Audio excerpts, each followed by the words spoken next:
বলছে যে ভালো জায়গায় অপারেশন করে বের করতে হবে। মাথার ভিতরে 7টা আছে, ডাক্তারে অপারেশন করতে ভয় পায়।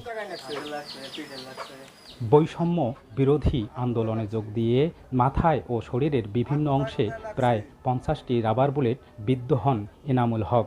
ধার দেনা করে বিভিন্ন হাসপাতালে চিকিৎসা করে 35টি বুলেট বের করা হলেও এখনও মাথায় 7টি, হাত ও উরুতে 8টি বুলেট নিয়ে যন্ত্রণায় কাতরাচ্ছেন এনামুল।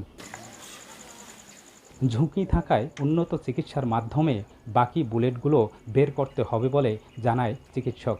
কিন্তু কর্মহীন হয়ে পড়া দিনমজুর এনামুল ও তার পরিবার অর্থের অভাবে করাতে পারছেন না চিকিৎসা। সরকারি হাসপাতালে আমাদের ওখানে গেছিলাম, ওখানে ভালো চিকিৎসা পাই নাই। তারপরে রংপুর গেলাম, রংপুর যেয়ে এটা অপারেশন করে বের করছি। বের করার পরে এখন মাথারগুলো দেখাইছি, ডাক্তারে বলছে যে এগুলো বের করতে গেলে অপারেশন করা লাগবে। তো আমার ওরকম সামর্থ্য নাই যে অপারেশন করব। এখন তো আগের চেয়ে অসুস্থ। আগে তো কাজ করতে পারতাম, এখন কাজ করতে পারি না। প্রায় 2 মাস থেকে বৈশা, মাথায় কিছু নিতে পারি না, ভারী কিছু।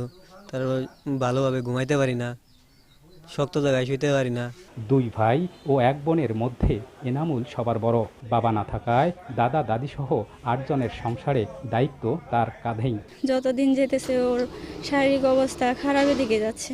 ডাক্তার তো বলছে যে দ্রুত ওগুলো বের করতে, কিন্তু দ্রুত বের করার মতো তো সেরকম সামর্থ্য আমাদের নাই। ছেলের বাবা নাই, ছেলের বাবা মারা গেছে 14-15 বছর ধরে।